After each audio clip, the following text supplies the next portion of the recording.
잠깐만 기다려요. 숨 좀 돌리고요.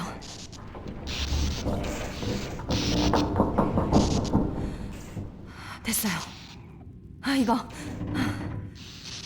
생각처럼 쉽지가 않네요. 이들이나 우리나 이젠 한 배를 탔어요. 걸어서 역까지 가야 해요. 어서 밖으로 나가요. This is another multi-purpose scene. First, Alex is visibly shaken, which once again humanizes her. But she also states the player's goal for the second half of the game: climb to the surface and get to the train station.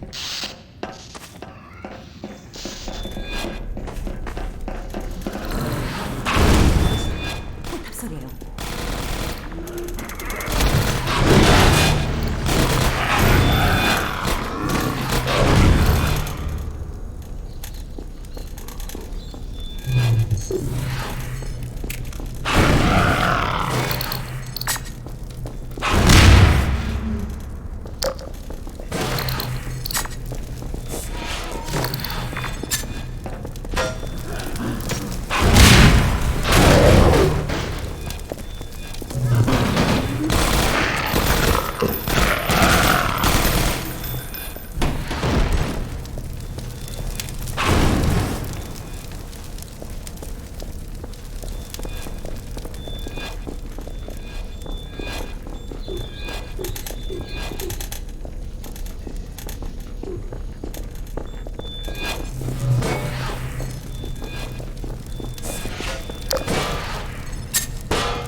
하나도 안 보여요. 손전등이 없으니 아무것도 보이지 않아요.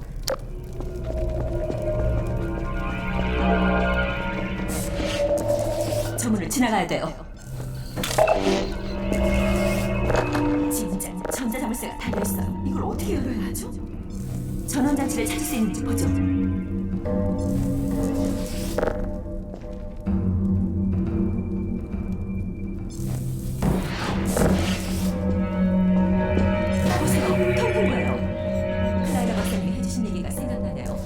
박사님이 실수로 열쇠를 안에 두고 연구실을 잠가버리면 박사님과 바니 씨가 매번 열쇠 없이 누가 더 빨리 들어가나 내겠다면서요.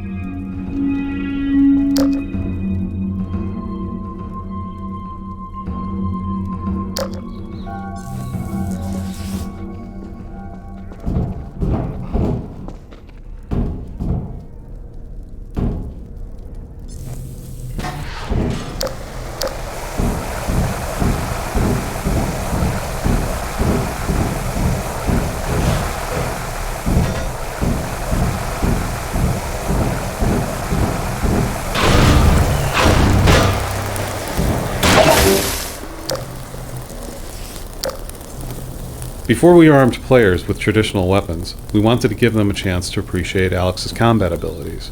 Toward that goal, we created a very specific combat style for the early parts of the journey outside the Citadel. Dark, tense, surrounded by zombies, and either weaponless or starved for ammo, so that players needed to rely on the gravity gun, and more importantly, Alex. This is where players finally get a weapon. Since the door only opens when the padlock is shot, players can't proceed without finding the pistol. It's effectively a weapon gate. Once players are through the door, we can be sure they've got a pistol.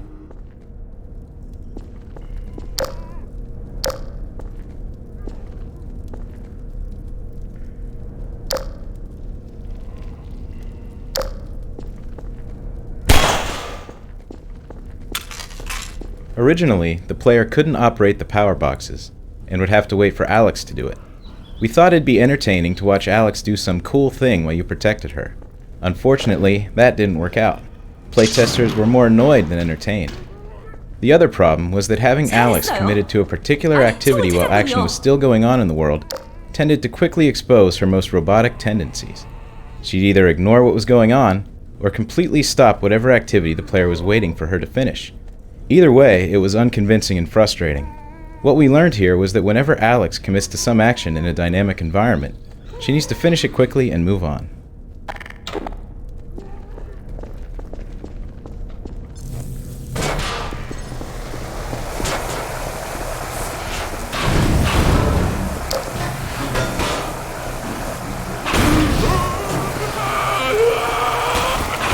The darkness in this area has a few real gameplay benefits. It slows the player down, which most of the time keeps Alex at your side.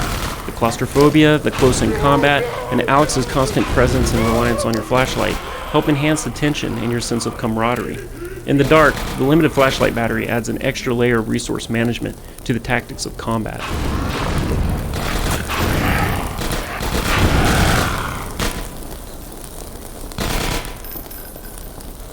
Initially, the player wasn't going to have a weapon here. The combination of no weapon and near total darkness forced the player to use the flashlight to direct Alex's fire. We liked the idea that you could interact with Alex in a meaningful way, using elements that were already built into the interface.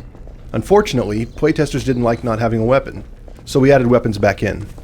Luckily, it turned out that, even armed, players tended to still use and enjoy the flashlight mechanic.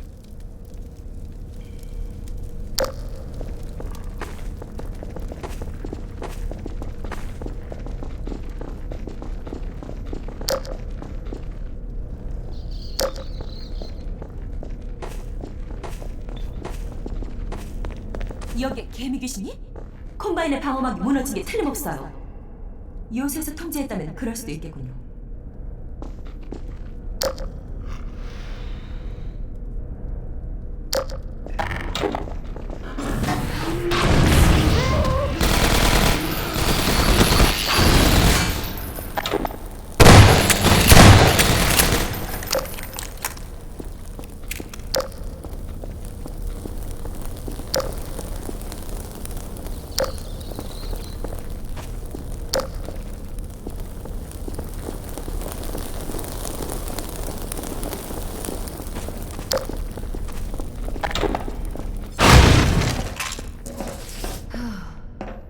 이거 군용 열차인 것 같은데요?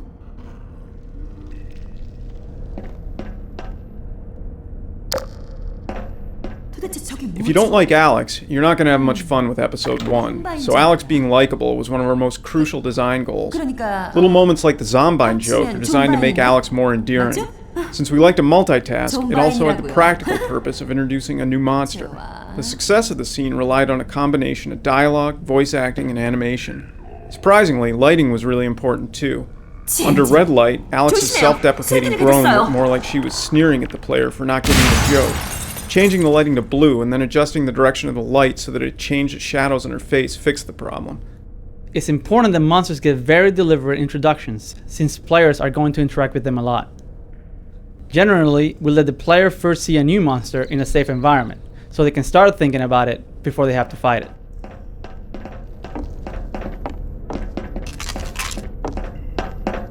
The soundtrack here was created for the introduction of a new adversary, the Combine Zombie, or Zombine. Discordant guitar tones and bends, and a lo-fi fast beat work in the background of this encounter to create an off-balance and disturbing mood.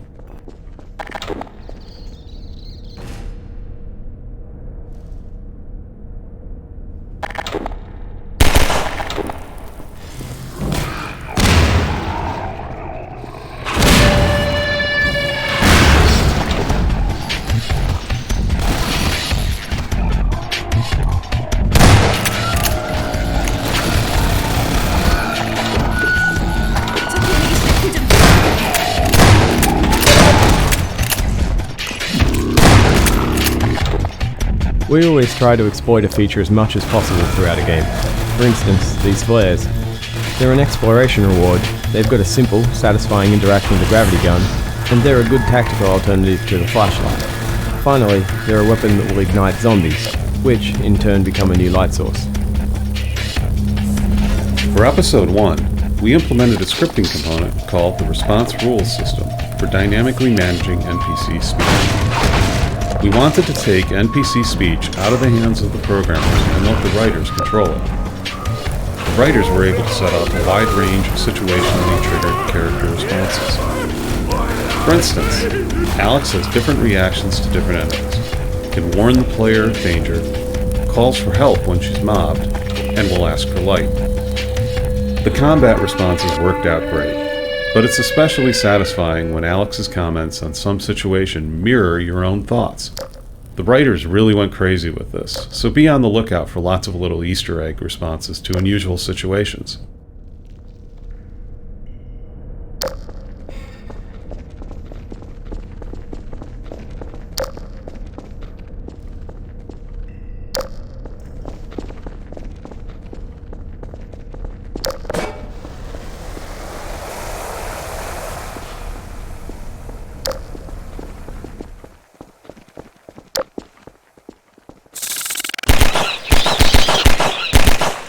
Poison headcrabs are ideal for ambushes, because they startle you, but can't actually kill you. Here, after a series of right-hand turns, you round a corner into a dead end. While you're cracking open a box of goodies, you're ambushed by poison headcrab. 이게 정말 싫어요. Constructing the ambush this way increased the odds that you wouldn't see the crab, but you would hear it just in time to turn around as it leapt at your head. The antlion hole training is unusual because it requires the player to learn a new skill in combat. This is a rare case where training occurs under duress, so Alex states the problem and helps in the fight without giving away the solution.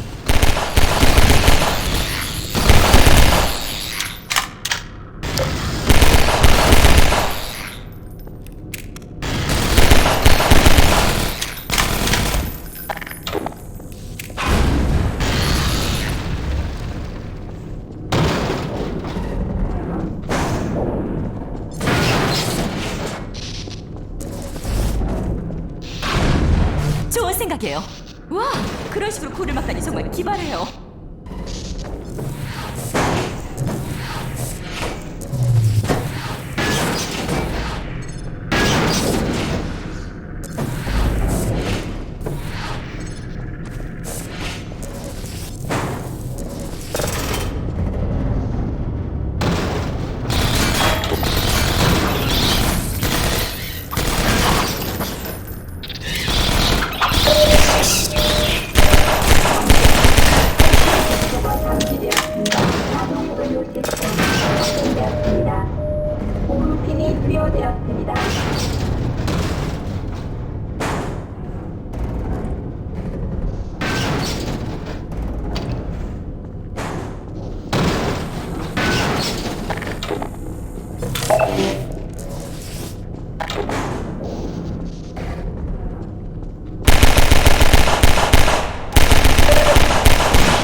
어디로 사라졌지?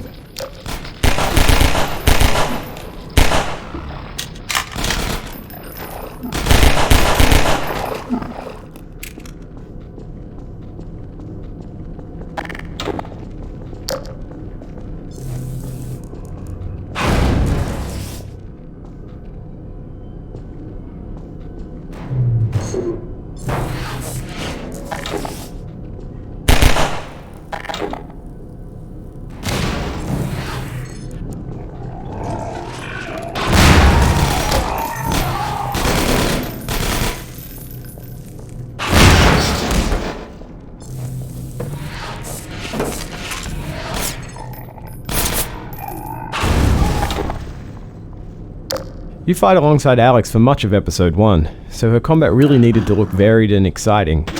We especially wanted to get her into some kind of convincing physical contact with her enemies. We'd always wanted to do this kind of dynamic character interactions, but getting the NPCs into position for their interactions has a pretty wide-ranging set of problems. So we ended up taking an opportunistic approach for episode 1, where instead of figuring out how to maneuver characters into proximity, the system monitors their positions and fires the appropriate animations whenever it notices that they're correctly aligned. Given how well these interactions worked out between Alex and zombies, headcrabs and antlions, we're really looking forward to extending this kind of behavior to all of our NPCs.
This 3-level parking garage is where the antlion burrow training pays off.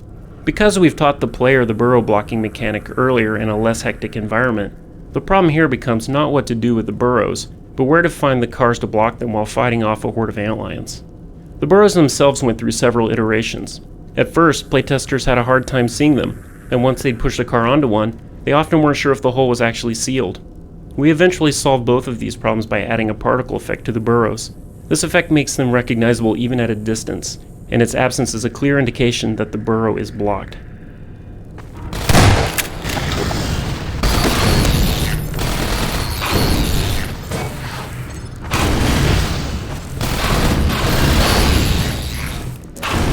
개미 귀신을 뒤집어주면 제가 쏘기 쉬울 거예요.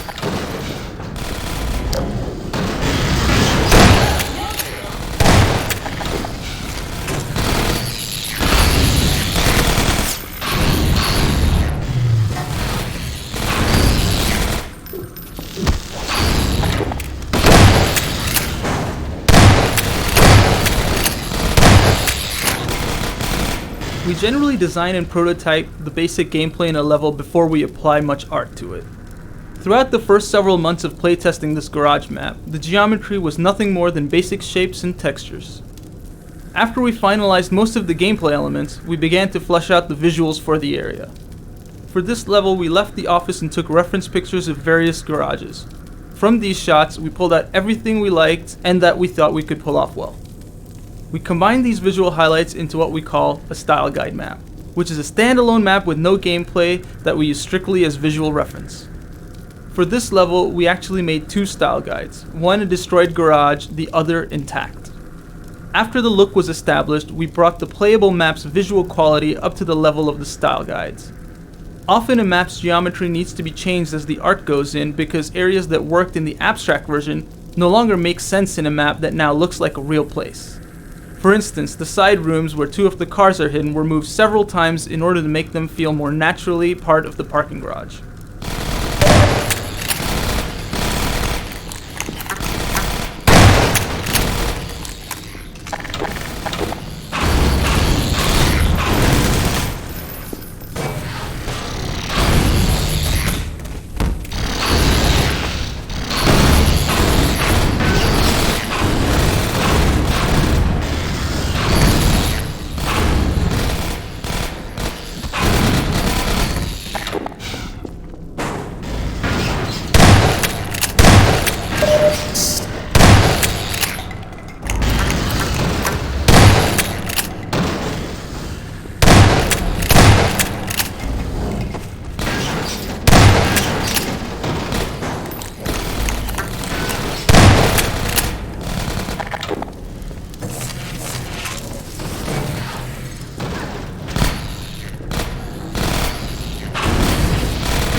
이제 좀 살겠네요.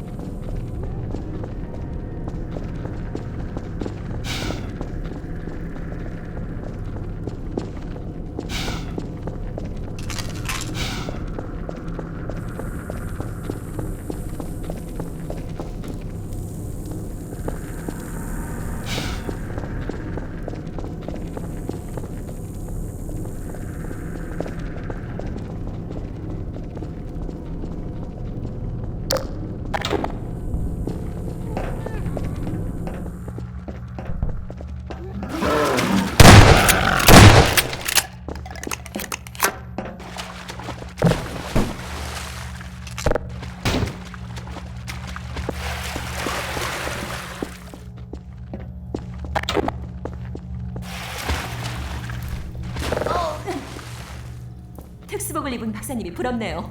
여긴 장난이 아니군요. 그 특수복 2인용은 아니죠?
Episode 1 is our first project to use HDR lighting heavily in dark indoor environments.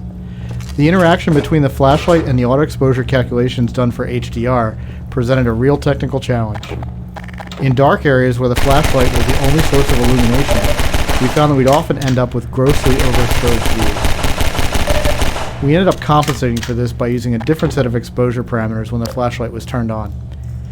In particular, we drastically shrunk the region of the screen examined for exposure calculations, which permitted us to concentrate only on the much smaller area lit by the flashlight.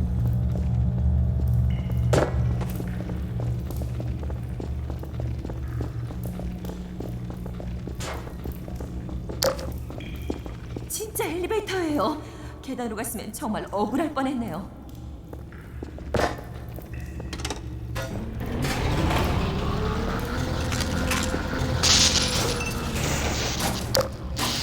말도 안 돼요. 고칠 사람이 없어서 내가 직접 전기 설비를 몇 번 고쳤었는데 불꽃이 튀는 선은 전원에 연결하면 되더라고요. In early versions of the episode, Alex was much more vocal about giving the player hints. Our playtest showed it was much more satisfying for the players when Alex stated a goal and then stepped aside until that goal was accomplished. Because of that feedback, almost all of Alex's hint lines were cut. Eventually, though, we discovered through more playtesting that although players didn't like having Alex hand them unsolicited hints, they did want to be able to explicitly request help from her. So we added some of the hint dialogue back in, but it's only accessible at the player's request by Plus using Alex.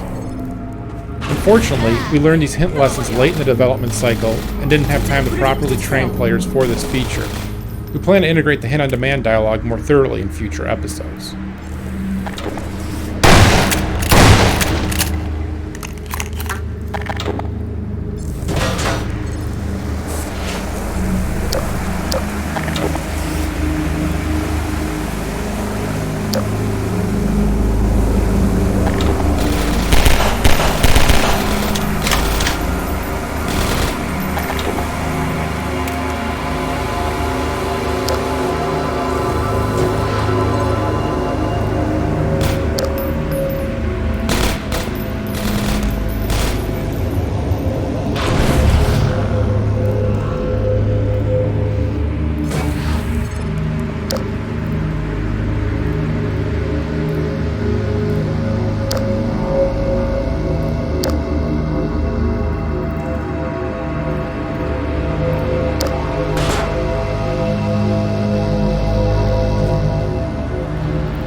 Our art and gameplay standards encourage players to build a visual dictionary that defines how they expect things to work in the Half-Life world.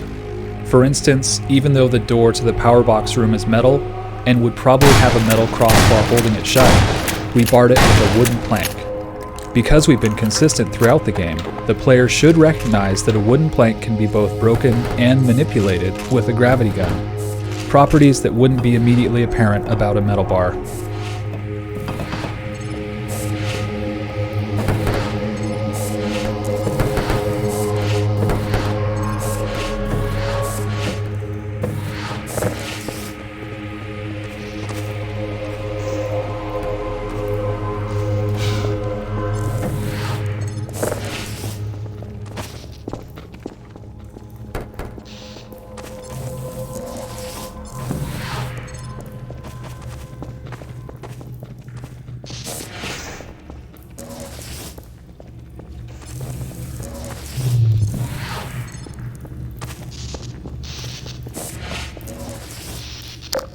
손전등에 새 배터리가 필요하다고 클라이너 박사님께 꼭 말해야겠는데요.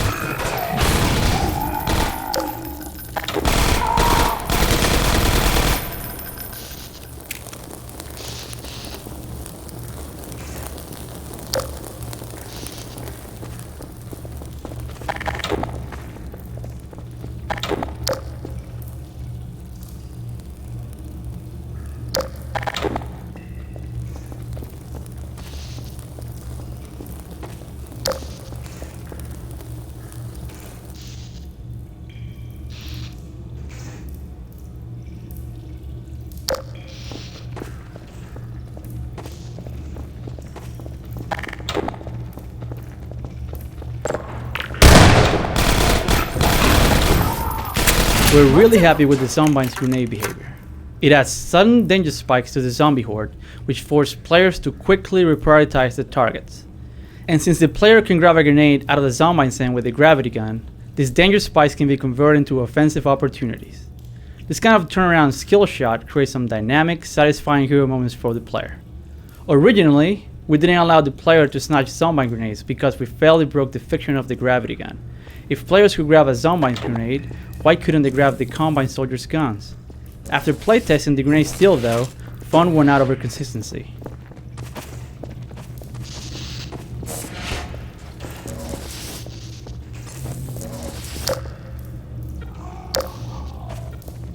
저쪽에 불을 좀 비춰주세요.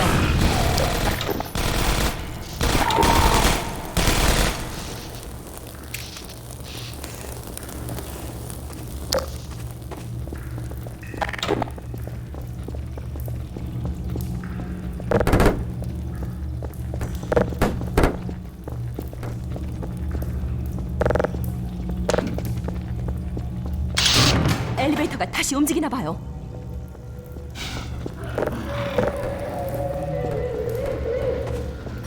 거기 울긋거리도요. This area is the dramatic culmination of all the lightless combat that comes before it. We wanted to create a dynamic fight that lasted several minutes while you waited for the elevator to arrive. The first iteration of this battle was very different from what we eventually shipped. The space was larger, had water in it, and wasn't completely dark. Water is relatively expensive performance-wise, so we cut that in favor of more zombies. We made the level smaller to ensure that the player would see the elevator and recognize the problem that needed to be solved before the fight started. We killed the lights both to enhance tension and to make the scene a final test of the dark fighting skills that the player develops over the course of the episode. Finally, we added a wire running along the ceiling from the elevator to the power box to give players a guide as they familiarize themselves with the area.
때 아직 밝았으면 좋겠네요.